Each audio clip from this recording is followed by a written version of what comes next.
जल शक्ति मिनिस्टर पाटिल गारिని కలవడం main JJM Jal Jeevan mission కి సంబంధించిన పనులు అడగడానికి వచ్చాను. బడ్జెట్ ఒకటి టైంలో ఒకటి ఎక్స్టెన్షన్ చేయమని. గత ప్రభుత్వం ఏం చేసిందంటే వైసీపీ ప్రభుత్వం వాళ్ళు సర్ఫేస్ వాటర్ నుంచి తీయమంటే వాళ్ళన్నీ గ్రౌండ్ వాటర్ తీసేసి చాలా వరకు మల్టీ విలేజ్ స్కీమ్స్ అనౌన్స్ చేసి చాలా తక్కువగా చేసి పర్సంటేజ్ ఒకటి మ్యాచింగ్ గ్రాంట్ ఇవ్వకపోవడం వల్ల మన కేవలం లెస్ దెన్ 2,000 కోట్ల రూపాయలు వాళ్ళు రాష్ట్రానికి వాడారు. వాళ్ళు మ్యాచింగ్ గ్రాంట్ ఒకటి ఇవ్వకపోవడం ఇంకా మనకి 16,000 కోట్లు ఇంకా వాడుకోవాల్సిందే. దానికి సంబంధించి ఒకటి అలాగే ఈ సర్ఫేస్ వాటర్ నుంచి తీసుకోవాలని కొంచెం ఎక్స్ట్రా ఖర్చు అవుతుంది. దీని మీద మాట్లాడుకున్నాం. సో ఒకసారి వాళ్ళ సహాయ సహకారాలు అడగటానికి అలాగే ప్రధానమంత్రి గారు కూడా ఇంకా ఒకసారి తెలియజేస్తామని చెప్పారు. మనం అడిగిన ఇవన్నీ డిమాండ్స్ అని వీటికి సంబంధించి వాడిని అడిగిన మేజర్ రెండు ఒకటి బడ్జెట్ని ఇంక్రీజ్ చేయమని చెప్పాం. రెండు టైం జేజేఎంని టైం లైన్ ఇంక్రీజ్ చేయమని చెప్పాలి. అలాగా అది మనం 27 దాకా అడిగాం. అది ఇప్పుడు రేపు అన్ని రాష్ట్రాలకి ఇది అవసరం. పూర్తి అనుకున్న నిర్ణీత వ్యవధిలో అవ్వలేదు. అందుకని వాళ్ళు అది చేస్తానని చెప్పి అది ప్రధానమంత్రి గారు నిర్ణయం తీసుకోబోతారు. రేపు కలిసిన ప్రధానమంత్రి గారిని వారికి తెలియజేస్తారు. నేను మాట్లాడేది ఇప్పుడు మన ముఖ్యమంత్రి గారే మాట్లాడారు. లేదు ఉన్నాయి, వాళ్ళు అదే చెప్తా ఉన్నారు. వాళ్ళు వాడలేదని అందుకనే కదా ఈరోజు అంటే మనకి నైతికంగా కూడా బలం ఉంది. కాకపోతే ఏంటంటే గత ప్రభుత్వం చేసిన ఈ తప్పులన్నీ మనకి వారసత్వంగా వచ్చినాయి. అది వాళ్ళు చేసిన తప్పులకి ఈరోజు మనం మాట పడాల్సి వస్తుంది.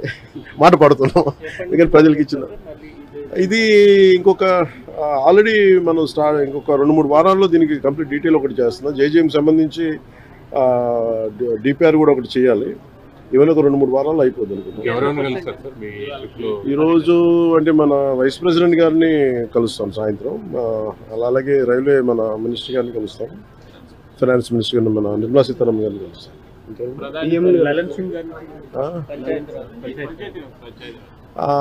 ఇప్పుడు ఉందా మనకి ఇంకా ఫైనలైజ్ చేసినట్లేదు చెప్తారు.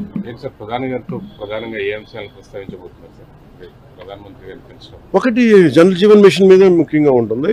అంటే ఎందుకంటే ప్రధానమంత్రి గారి కోరిక అంటే ఆయన కళ ఇది, ప్లస్ ప్రతి ఒక్కరికి రక్షిత మంచినీరు ఇవ్వాలని.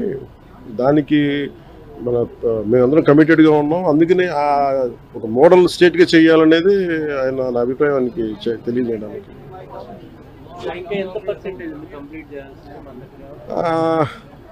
వీళ్ళు ఎలా చేశారంటే అండి, ఫస్ట్ మనకి ప్రాబ్లం ఏమవుతుందంటే మనం ఇల్లు కట్టినా ఏం చేసినా ముందు అసలు పైప్ లైన్స్ వేయం, సువేజ్ చేయం, మన పైప్స్ ఉండవు మన దగ్గర. ఇప్పుడు సమస్య ఏముందంటే మన దగ్గర వేసిన పైప్ లైన్స్నే మళ్ళీ వీళ్ళు సరిగ్గా ఫ్లో లేదు. డిజైనింగ్ లోపాలు చాలా ఉన్నాయి. ఆ డిజైనింగ్ లోపాలు ఒకళ్ళు కరెక్ట్ చేయాలి.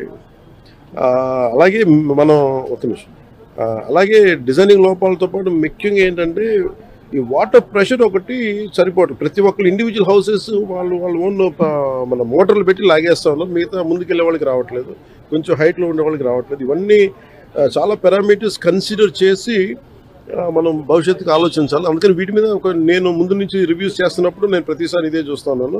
ఇక్కడ మనం ఉన్నప్పుడు 4 అడుగులు 100 ఇల్లు ఉంటే వాళ్ళకి నీళ్ళు రావట్లేదు. అలాగే ముందున్న ఒక 2 కిలోమీటర్ల ఏరియాకి వస్తుంది, నెక్స్ట్ పక్కన ఉన్న వీటికి రావట్లేదు. ఇవన్నీ మన పిఠాపురంలోనూ చాలా క్షేత్రస్థాయి పర్యటనలు ఇవన్నీ నేను పరిశీలించాను. ఓవర్ హెడ్ ట్యాంక్స్ ఉన్నాయి. మనకి డ్రింకింగ్ వాటర్ మనకి ఎవరితో surface drinking water facilities. Pipe designing లో వీళ్ళు చాలా బండగా మొండిగా పైప్ వేసి తవ్వేస్తున్నారు కదా, దానికి చాలా కన్సిడర్ చేయాలి. ప్రెషర్ ఎవరిని తీసుకుంటారా, లేదంటే ఎక్స్ట్రా మీటర్ ఏమైనా మోటార్లు వేసి తోడేస్తారా, వాటి ఏం చేయాలనేది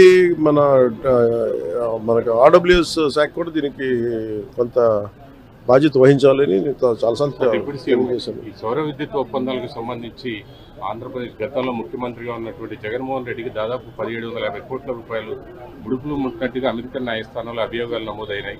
దానిపైన అది నేను లాస్ట్ 2-3 డేస్ నుంచి ఒకసారి మొత్తం పరిశీలిస్తా ఉన్నాను. ఒకసారి మన ముఖ్యమంత్రి గారితో మాట్లాడి దీని మీద కలిసి సమిష్టి ఒక నిర్ణయం మన అభిప్రాయం తెలియదు. అది వీటన్నిటి మీద ఉన్నాయి డిమాండ్స్, వీటన్నిటి పరిశీలించి దాని వెల్కమ్ దీన్ని తెలియజేస్తాం, మా అభిప్రాయం తెలియజేస్తాం. రాష్ట్రంలో రోజుకు కుంభకోణం బయటపడతాం.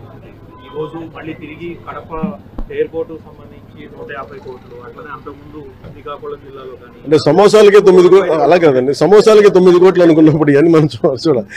అంటే ఇది అంటే చాలా బాధ్యతారాహిత్యం, భయాలు లేవు, పారదర్శకత లేదు, అకౌంటబిలిటీకి వీఆర్ పేయింగ్ ద ప్రైజ్. ఇదేంటి భవిష్యత్తులో ఇలాంటి పునరావృతం కాకుండా చూడాలి. ఒకటి వాళ్ళు చేసిన దానికి వాళ్ళని అకౌంటబిలిటీ తీసుకురావడం, రెండు భవిష్యత్తులో ఇలాంటి పునరావృతం కాకుండా ఉండటం, వీటన్ని రెండింటి మీద ఆలోచిస్తారు.